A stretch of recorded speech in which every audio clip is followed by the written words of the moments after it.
Hey, my friends, I'm Matt. This is the 10-Minute Bible Hour, and I just want to tear into everything right now because I'm so excited about what we're going to go look at.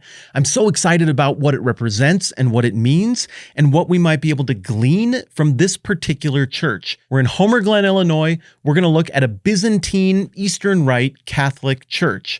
The gentleman who's going to show us around is named Father Loya, and in the last video, which I hope you've seen, if you haven't, please go check that one out. We just ended up looking at the grounds. We looked at the outside of this church in the western suburbs of Chicago.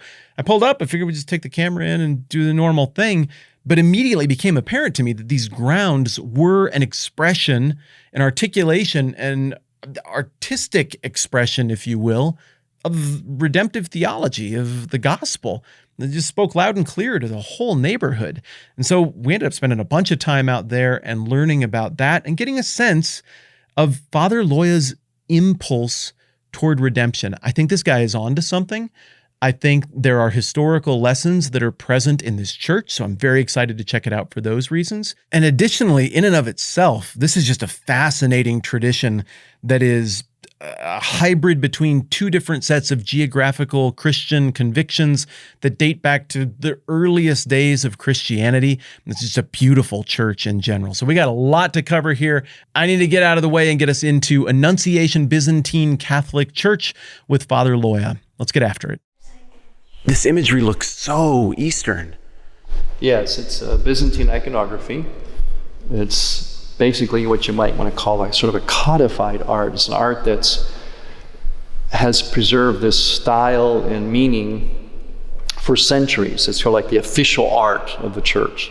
And just like we have our own official chant, in the Eastern churches, we have a lot of things that we preserve that are ancient, kind of like good for all time, And so this is the official art of our church, the style called Byzantine iconography. It's done a certain way, certain meaning, certain colors, proportions. It's wedded with the architecture. It's almost as if the architecture is made for the icon. That's how integrated it is. So the Eastern approach to things, liturgical, we're very, very liturgical people, which means we pay a lot of attention to the whole package, the architecture, the art, the gesture, the ritual, the prayer, the chant. As you look at the icons, especially like the ceiling, that's one theme, that's one icon.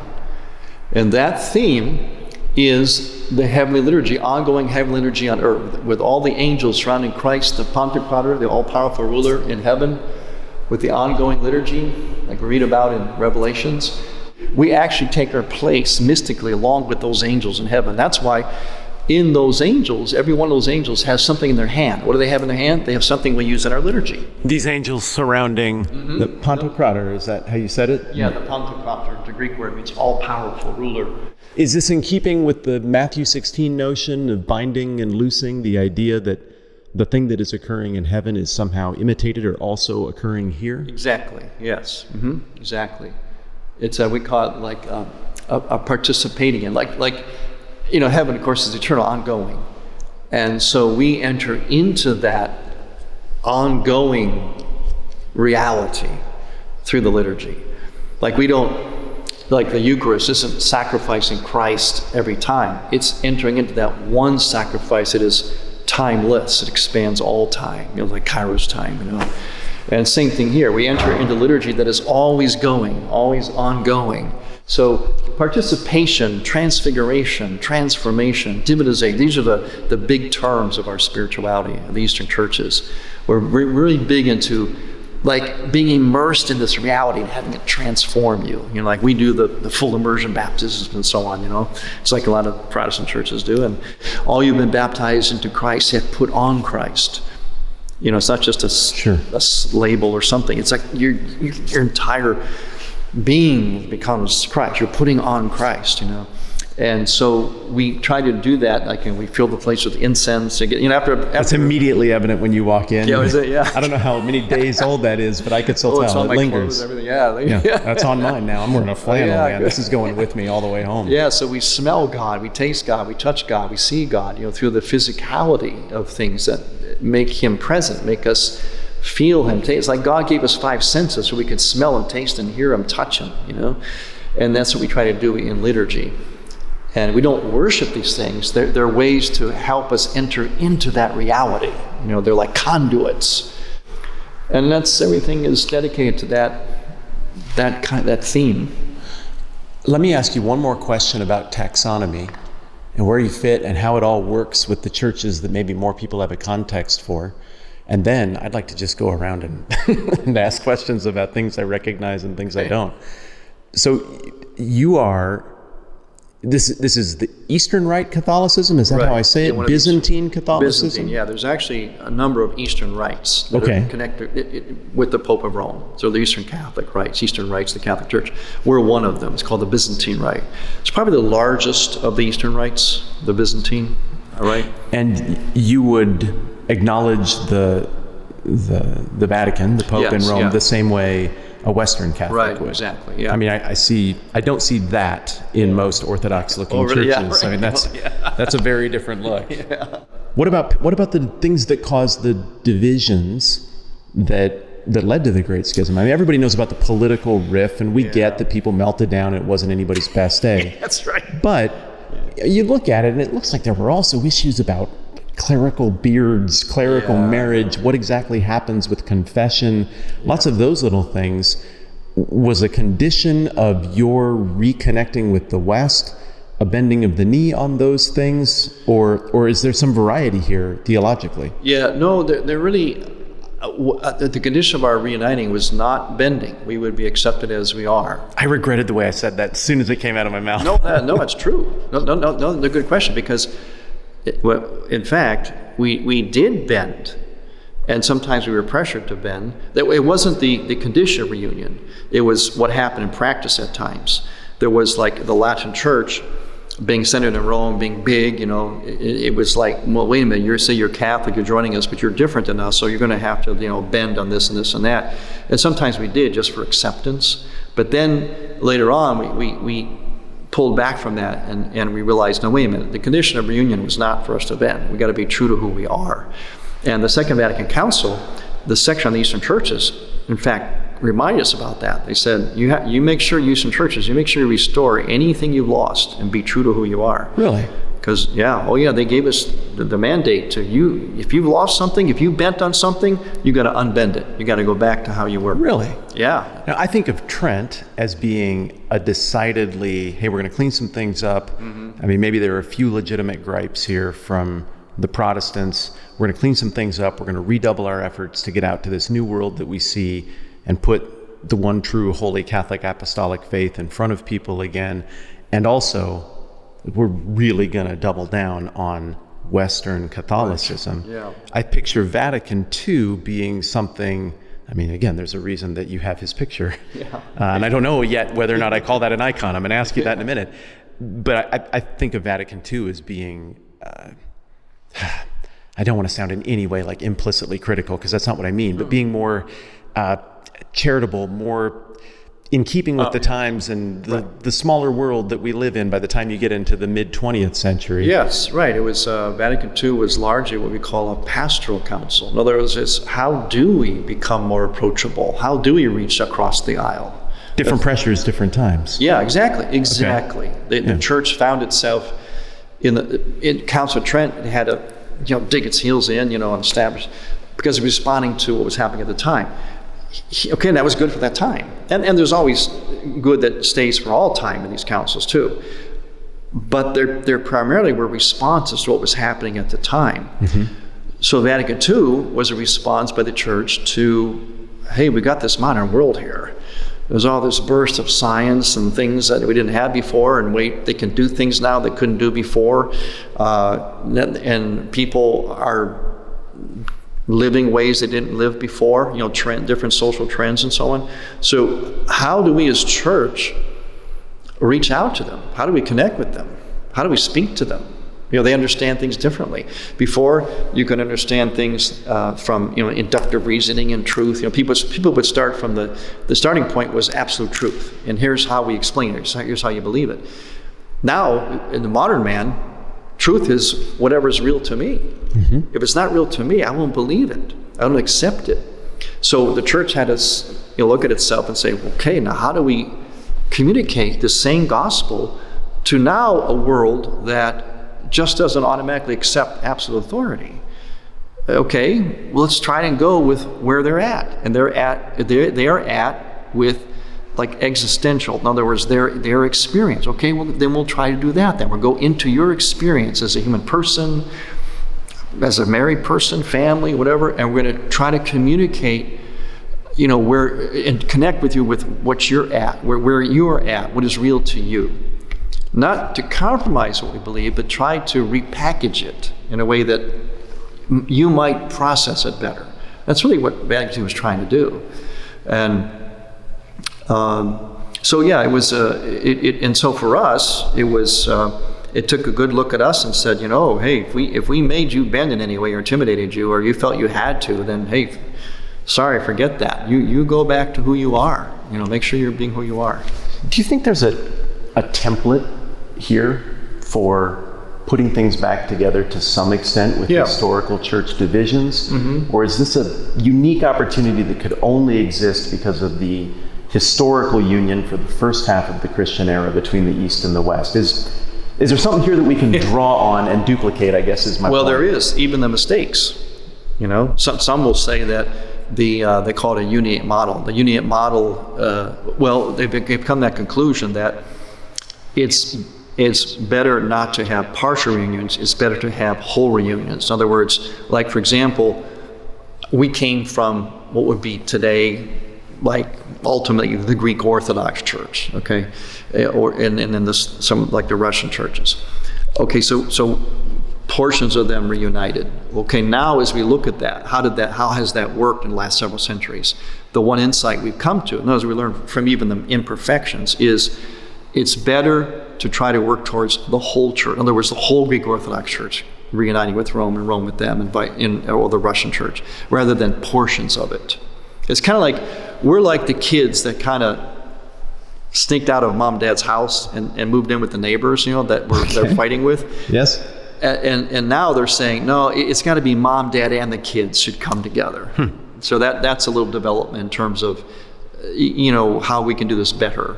But there's also, on the positive, because we're the eyes are on us. How do we live this? Does it work? Is it successful? Can we reunite and be truly who we are and still be in union with Rome and so on? Can we respect each other and still have be in the same house, in a sense? So we're showing that you can. We're also showing that it's not perfect and there's things to learn. But we were the first to do it. So we learned what was good and what needed to be improved upon. So there is a template on the positive and negative here. As a participant in a tradition that historically has memory of unity, disunity, which I assume I assume church still happened and effective things happened during that time of being apart, and then restored unity, and then even more accentuated unity, post-Vatican II. As someone who's a part of a tradition that has historical memory of all of that, that's a unique perch. Where do you see things headed in terms of Christian unity? General, creedal Christian unity worldwide. Are good things happening because of where we are? Is it a disaster because we are not together and unfruitful? Do you see things trending toward us agreeing on gospel kingdom things more moving forward, or do you see us fragmenting more moving forward? I'm very confident about things moving forward, because I've seen there's been great progress. I think we need to work a lot harder at it, and because I think that, to me, the great scandal before the eyes of the world is the torn body of Christ. And we're almost, sometimes I think we almost may give that pride a place. Like we're so afraid to unite that we make sure that we keep that division preserved. Like we're so afraid to reunite that the division almost becomes like the standard. The fight is what makes us us. Yeah, exactly. And where it should be the opposite.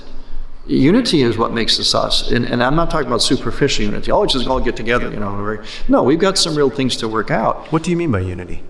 By what? What do you mean by unity?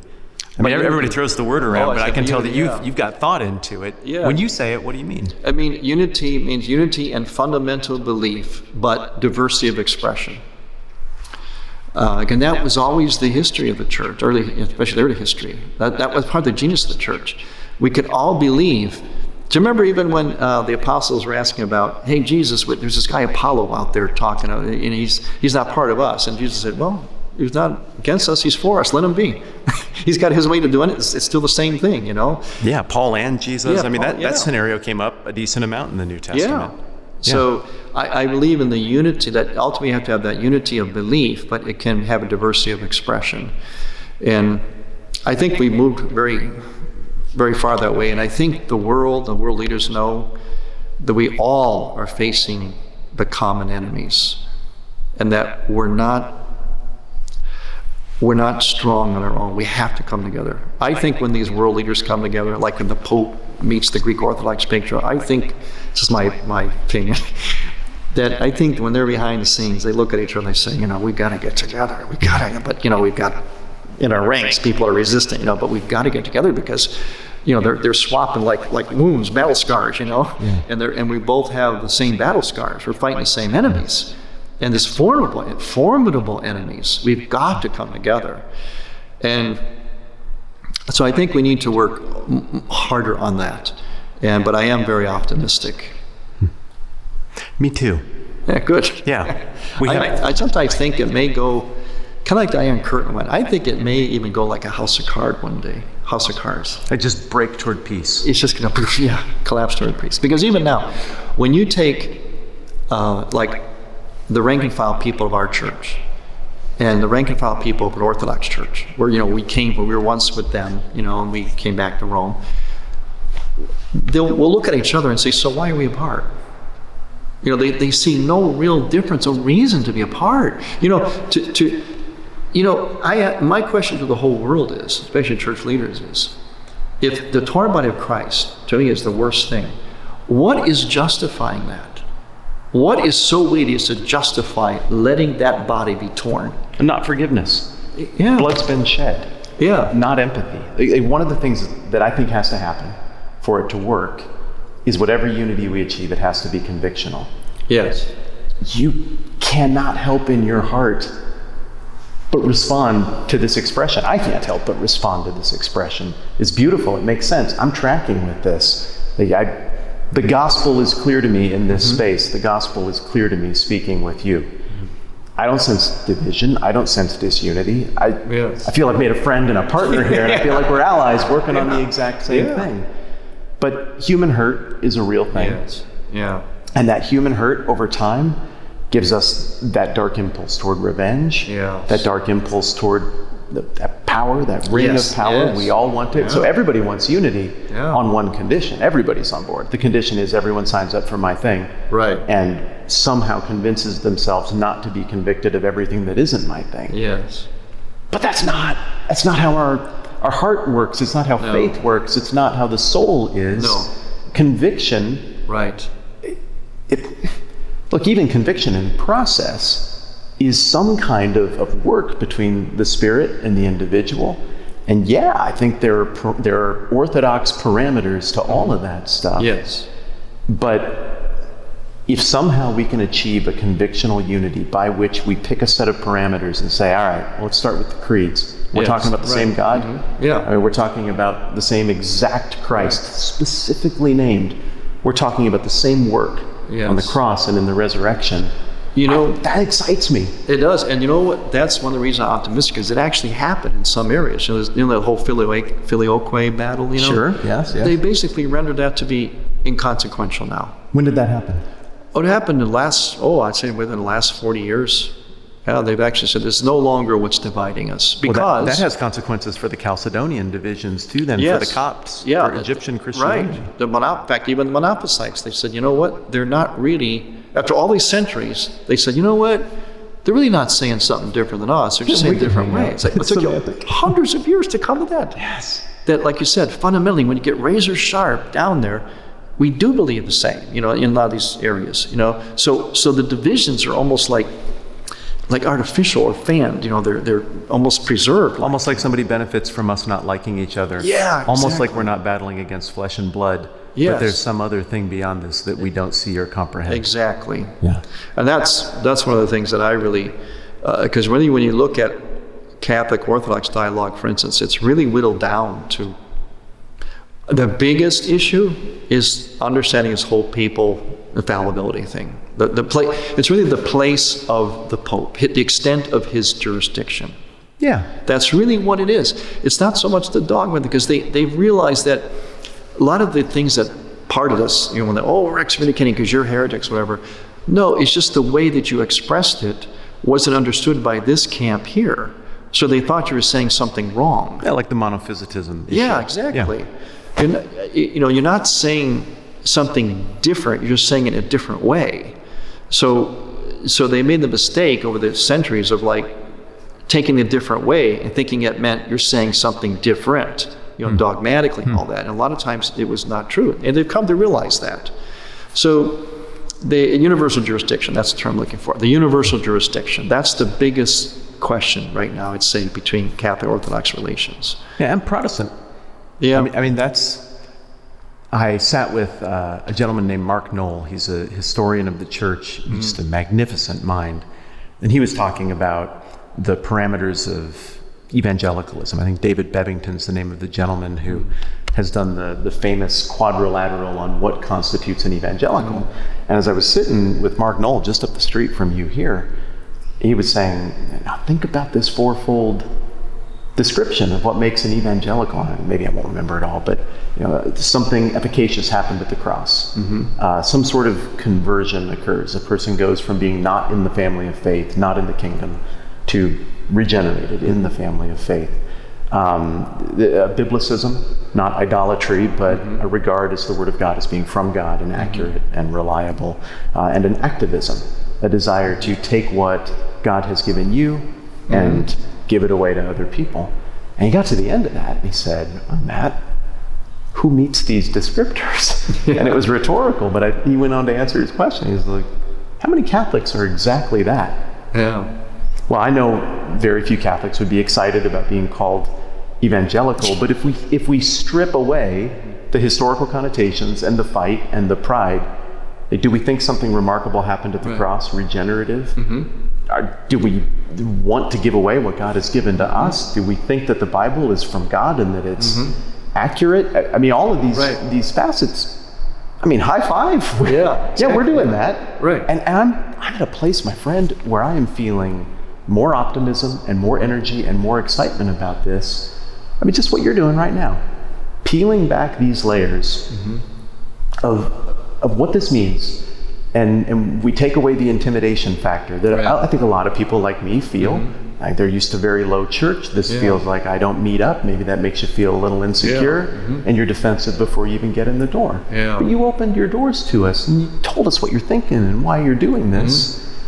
That softens the heart. It lets the guard down. Yeah. And you walk away from that, and what comes through the filter, the sieve, and is left in the bottom is all of those things that are profoundly gospel, profoundly Bible, profoundly Christ-centered. Right. And I think you hit the nail on the head. I think the point of contention that at some point we'll have to agree whether it's truly a major or whether it's a minor is the centrality of the Bishop of Rome. Yes. And I don't know what the solution is to that. It's part of why I'm talking to you. Yeah. But if that is what so much of it comes down to, I think there's got to be a path. You're right. There's got to be an ethic. There's got to be a thing we can generate together that even if not a perfect union, as some might want it, still an effective fellowship and an effective union. There has to be a way. I think that's well said.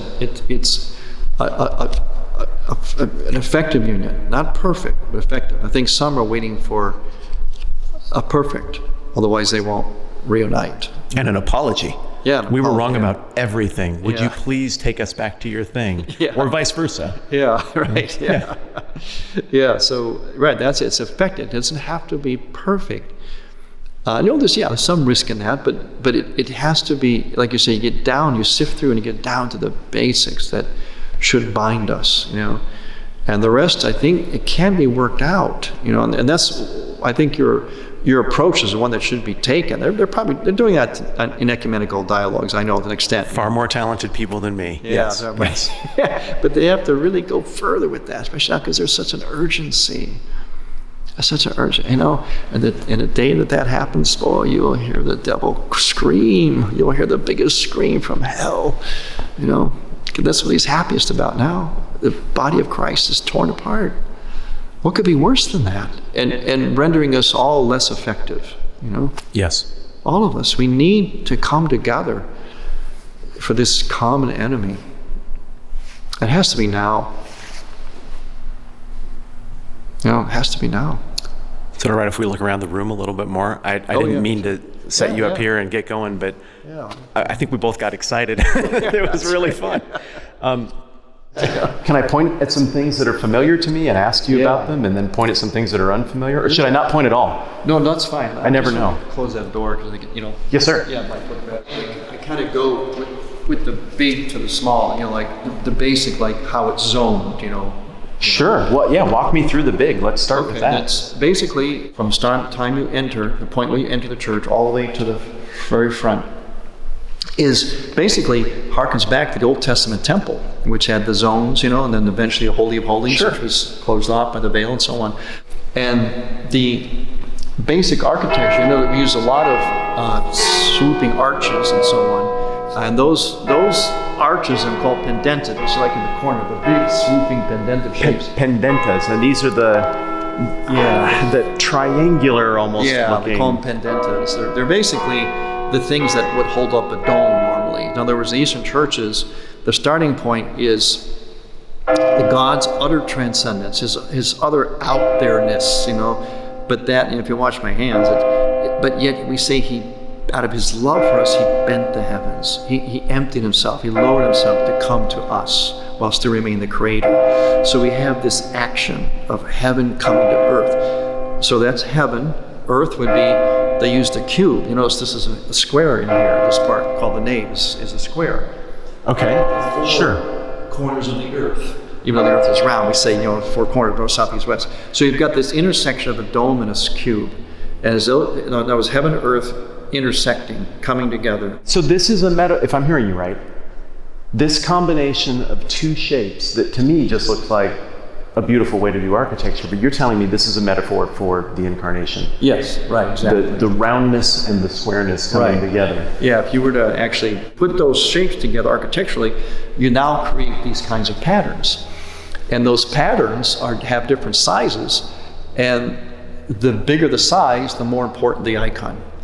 So we have like there at the top, the Pantocrator, the one entire ceiling, oftentimes it's a dome, it'd be inside of a big dome.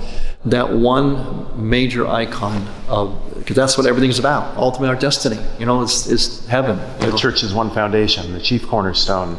Yes. And that's who abides at the pinnacle of everything. Exactly. The righteous judge and lover of mankind. And then we have this part is the nave where the people are, and then there, and once again, like the Old Testament temple, the Holy of Holies, set apart by the icon screen. That we consider to be like the closest to heaven. That's the holiest spot. That's why it's closed off. But it's got 3 sets of doors. Do we call this an iconostasis in your tradition as well? Yeah, okay. Same thing, or icon screen in English. What this is doing is, not only is it closing off and telling you this is the Holy of Holies. It's the mystical nuptial chamber where the bridegroom Christ meets his bride, just as the bridegroom Yahweh met his bride Israel in the beyond the veil in the Old Testament temple. At the same time that it conceals, it also reveals, because they have the icons looking out at you. So it's as if that which is in heaven is coming towards us. So there's this sort of tension, which is like mystery of something revealed, something concealed all at the same time. And so, like we're en route to heaven. We're not there yet. We have a presence, a snatch of heaven on earth because of the incarnation of Christ. But we're still en route. We're not there yet fully. Not while on this earth, And so that icon screen gives us that sense. And the next most important icon after the one on the ceiling is the one behind the altar. And that's Virgin Mary. We call that platitera, which means more spacious than the heavens. We say that he, Jesus Christ, as you can see, he's depicted within her very interior. He who not even the universe could contain was contained from the womb of a virgin, making her more spacious than the heavens. So mystically, the universe, nothing can contain God, and yet God is contained within a woman's womb while still remaining God. And so that also makes her a mystical tabernacle. Tabernacle is that which has the presence of God, like the Ark of the Covenant, had the symbols of God in it, the Ten Commandments. Well, now for us, it becomes the consecrated bread of Christ. And that tabernacle is on the altar, which is behind the screen here. And she hovers above it because she now becomes the human tabernacle, the mystical tabernacle. So that's the second most important icon. And then from there you go to the evangelists. That's why they're so huge in the corners. They're connecting heaven and earth once again because they have the gospel. And that's why the pendentas are almost like that which kind of holds up the dome, like holds up the ceiling. Mm-hmm.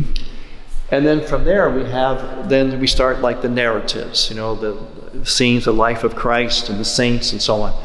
So the architecture gives us the meanings, like the Old Testament temple, of the theology, of the liturgy, and the architectural motifs host the icons, which again fortify and reinforce the theological meaning of everything. So the proper structuring, the zones, and the accompanying icons are all purposeful, all work together.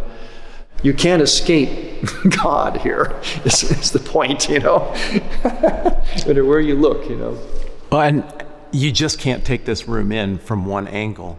When I take in the story from here, is a different point of emphasis. And that's exactly right.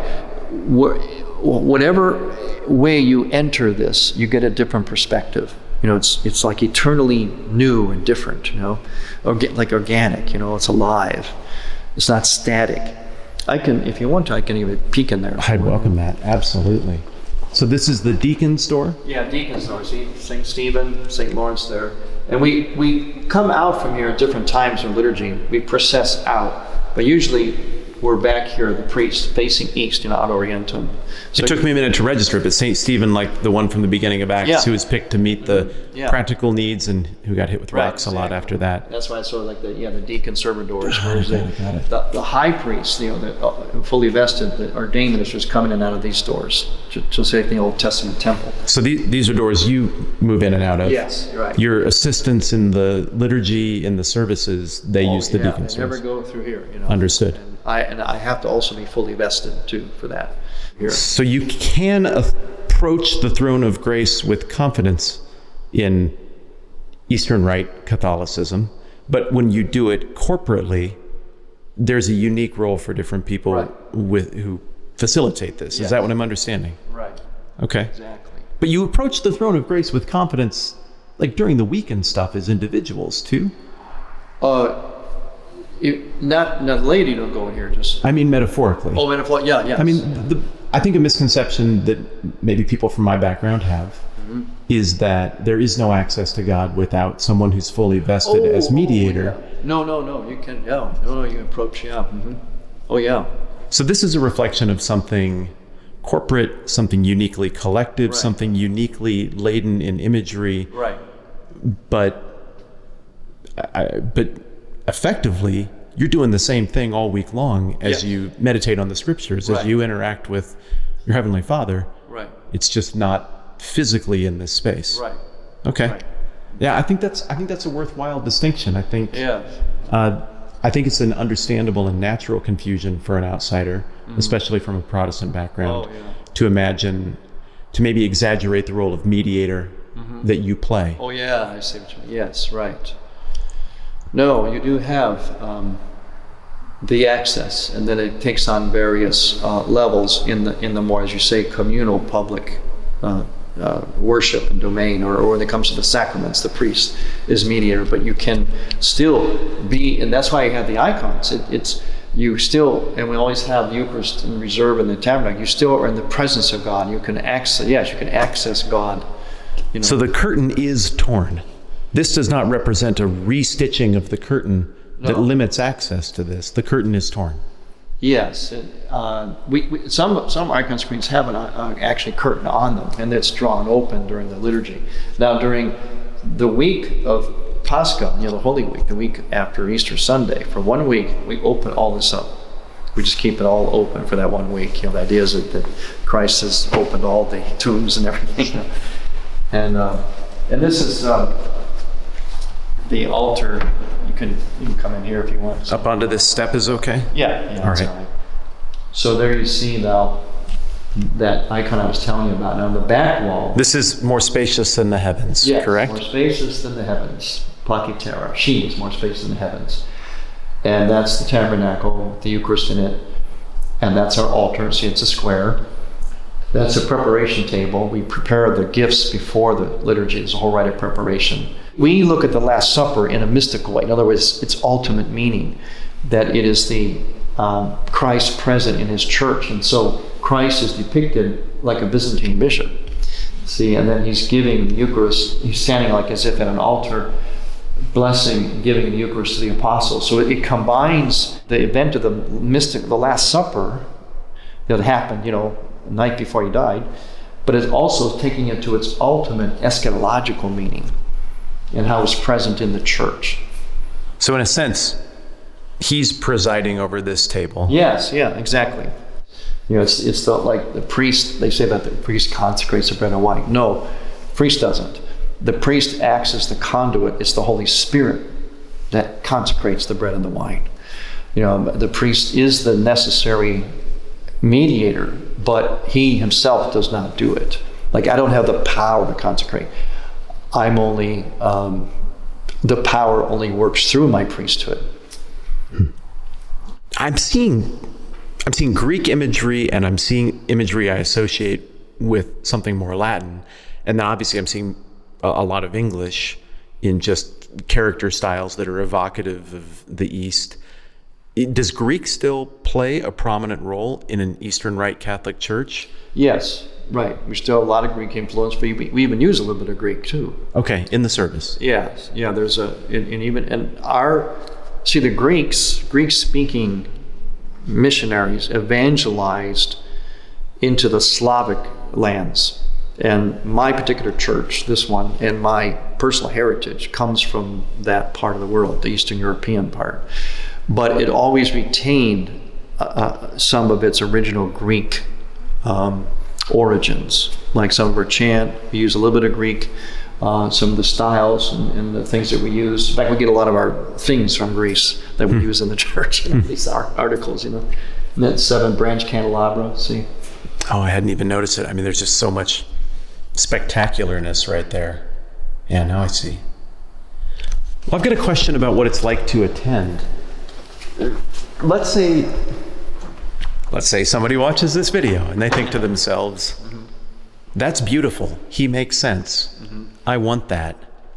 Can they just come? Can they just show up and attend a service? Sure, yeah. Oh, yeah. Because, I mean, it's so fancy. It feels intimidating. Like it'd be really hard to walk in here for the first time. Most people would be a little confused or intimidated or lost or self-conscious, and they're just like, no, that's okay. Here, look, just turn here. Here's the page here. Do this, that, So showing up and doing your best and bumbling is not a gesture of disrespect. Oh, no. We're come to church. We love it. Yeah, just come. The people they expect you to be bumbling, and they're fine with that. Those help you out. You shouldn't feel self-conscious at all. Of course, receiving the Eucharist, that kind of thing, is for when you're fully, in the church, But in terms of attending, anyone can attend, and we'll help you out, help you follow. We do it all the time. So let's say somebody like that shows up, and they're immediately taken under the wing of other people, and they listen to what's being said, and they look at these images, and they start to internalize it in a way they haven't before, and they come to you after a service, and they're like, never been a Christian before. This makes sense. I think I'm understanding. They point me to Jesus. What do I need to do? What has Jesus done for me? What's the elevator answer to that question? I would tell them to keep coming, keep immersing yourself in this, and not just to join. Just you've had this experience. Just keep that experience going. Open your eyes and your heart to the presence of God, to that whole sacramental view. You've got to become God conscious. It has to be palpable. And as you see it, respond to it. Praise God, thank God. And you'll sense, you have a growing sense of his awesomeness. And so that automatically will inspire in you a sense of repentance. In other words, I am nothing compared to that. And it was like Peter, leave me, Lord, I'm a sinful man. When he saw what Christ could do. What else can you say? But this is awesome. I'm nothing. Thank you. That's what I would tell people. And it's an openness to that. Thank you for all of this. It's been just a delight, my friend. Thank you. What an encouragement. What a beautiful place. Thanks for coming. All right. I have so much I want to say about this, and I'm going to try to condense it into something efficient. But even sitting here, and this is weeks after I went and recorded the stuff that you just saw with Father Loya, going back through the footage and sitting here to do this, I feel again what I felt right then. I walked out of there and I immediately texted several of my Catholic friends and Protestant friends and even one Orthodox friend. It was like, I think I just encountered something that is demonstrative of a way forward. And I feel that same excitement now. Here's what I loved about this church visit. And here's why I think it's more than just, oh, this was pretty, and now I know a little more about somebody else's theology. I think this is going to prompt action, or is part of what will prompt action in me. First of all, Father Loya.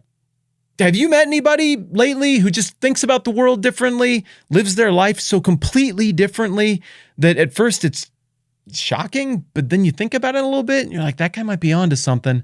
It's the rest of us who might be weird. Because that's what I experienced with him. And I think all the people I'm running into right now who are having that effect on me, and interestingly, I've encountered people like this within Orthodoxy, Catholicism, Protestantism, and so nobody has the market cornered on people who are inspiring me right now, but they do all have this thing in common. They're all really honest about seeing what is wrong with planet Earth and what's wrong with our souls right now. Something's broken, guys. We feel it, right? I mean, it's not just the news cycle. It's not just the constant lying that we throw out. It's not the pejoratives and the anger and the hostility. It's not the weird way that social media is mutating our brains. It's all of that. It's none of that. It's more than that. It's bigger than the political argument stuff. It's down to the level of the heart. There's just something that feels off. We've gone through these massive changes in just the last few years. 2-3 generations ago, people still conceived of themselves as people who were part of one kind of local little sub-tradition within a slightly bigger sub-tradition within a region, within a country. And now, in just a few years, we put all of us in the same room. I think that's great because of the opportunity for us to inform each other and grow together and make new friends and find connections and cross-pollinate ideas. That's awesome. That's the promise of the internet and the connected world. But also, I don't think we were ready for that fully. I think there's some system shock going on, and we don't know how to think about truth right now. We don't know how to think about differences. We're trying to think about diversity, but the way we talk about it and think about it doesn't actually promote diversity. It just breeds division and hatred and lack of appreciation of differences. It's almost like we're going backwards in some of those regards right now. Add to that the personal angst that people feel about the stuff we've been through over the last couple of years. Add to that the friction that people suddenly are feeling with each other. Like even 10 years ago, I think you believed that most of your neighbors still cared about you. Now, I think a lot more people believe, no, half of my neighbors think the world would be better off if I were gone, even dead. That's dark. That takes a toll on a person. And the people who are inspiring me right now are the ones who look at the world and they see it way better than I do. They don't just say, oh, something's wrong in vague terms. They get it and they can put their finger on it. This is why the human heart is hurting right now. This is what we're doing to each other. And this is just the grand malaise of evil that is affecting all of us. And there's really no human to blame for it. They get that. The people who inspire me right now, however, also understand that there is life in the stuff of God. That God is the author of life. He's the author of redemption, that there is hope in this, that there's order to what seems like a chaotic mess of a story. There's continuity to it. There's a direction to this. This is all going somewhere. And the people who are inspiring me look at that and they don't just go to that place to recharge their batteries or escape from how icky the world is or to just be around people who make them feel a little better. They go there and they encounter those timeless things of God, those redemptive things of God, the gospel, who Christ is. And they're like, you know what? This has got to go with this. This is the answer to what's wrong over here. Unfortunately, it's been said in really weird and really destructive ways at times. So a lot of us maybe want to pull back from that. Like, oh, we already tried putting this redemptive stuff together with this broken stuff, and people got hurt and people got mad, and it really didn't go well sometimes. The people who are inspiring me right now are like, yep, didn't go well sometimes. Still going to do it because these are still the words of life, and this is still what will fix our broken mess. And so I'm going to take chances and I'm going to do it. The people who are inspiring me right now don't just Kool-Aid man through the brick wall and start screaming Jesus things at people either. They're smart. They understand that people don't care what you know until they know that you care. That they make an effort to say it in a way with story and with illustration, like the theology garden thing that gets through the cracks. It gets through the armors, the way that story and narrative and humanity does, the way that humility does. And so they're not just trying to take this and put it together with this to bring about some kind of healing or redemption or restoration. They're doing so in a way that is smart and human and understanding and kind and forward thinking. And I want in. I want in on what people like Father Loya are doing. I want to be creative. I want to move past this malaise and this place that I've been, and maybe a lot of you have been as well, where we just sit around and hurt and wonder what all this means and where it's going. We have the words of life. I'm a Christian, unapologetically. I believe this stuff. I like trying to come at it with this practical, analytical, journalistic eye at times, but make no mistake, I'm in. I believe in the God who the Bible holds out as being behind all of this, and I believe that redemption comes from this, and I want to figure out how to duplicate that impulse that we see at Father Loya's church a gajillion different places.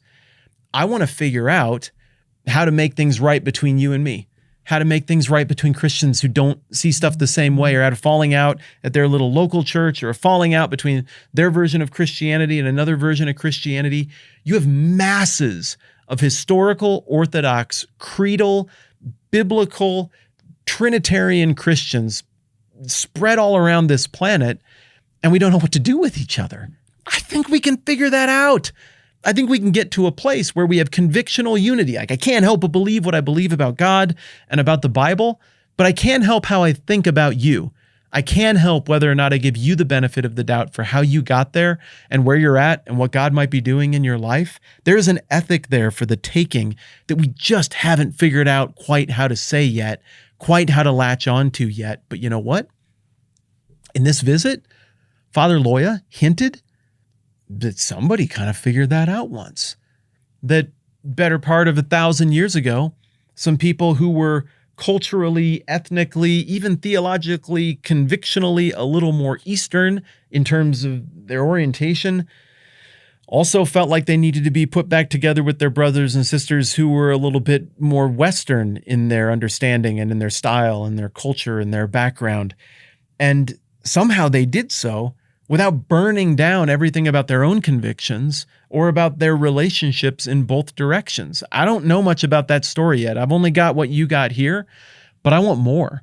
I want to figure out what we can glean from not just these people, but from lots of other Christians throughout history who figured out how to take things that were broken and put it back together with a convictional unity that made it that much easier to take the words of life, the stuff that is the solution, and go out with brothers and sisters who might not think the same stuff and say that to the world that needs to hear it in a way that is empathetic and human and crystal clear and points them to God and causes thriving and forgiveness and transformation of the heart and a transformation of eternal destiny. I want to be a part of that. I think that's the answer. And yes, I'm fired up because this visit affected me. It moved the needle. You're always asking, oh, did any of this change you in any way? Yeah, it's all changed me in some way. It's all part of the equation going around to these churches. But this one is sticking with me. If you haven't subscribed to this channel, would you please? I don't know if you're even into subscribing to things, but there's a little red button down there. You click subscribe and there's a little gray bell and you click that. I think I'm going to be thinking about this kind of stuff a lot in the upcoming year. I don't know exactly where it's going, but I am in a place where I'm feeling the need to move beyond just go learn. I want to keep doing that. That's interesting. I want to keep sharing that with you. But I want to move beyond that and into, we need to do something. There's a next step here, and it involves action. And whether you are just like me in your convictions or not, I think it involves both of us, and I think we need each other. So whether you're into the YouTube subscribe thing or not, whatever, like, let's just stay in touch, because I think now is the time to start something rolling, and I want to be a part of whatever's already going on, or initiate our own little part of it ourselves amongst those of us who are feeling these convictions in this conversation right now. That was a lot. That got kind of big. I'm not apologizing for it. Thank you so much for caring about this stuff. Thank you so much to Father Loya. I appreciate you, man. It's a risk anytime you open up your church to some stranger, especially somebody from a different background, but you did that, and you were honest with me, and you opened my eyes to some things, and you got me thinking. So I'm excited to see where it goes. Thanks for hanging out with me. I'm Matt. This is the 10-Minute Bible Hour. Let's do this again soon.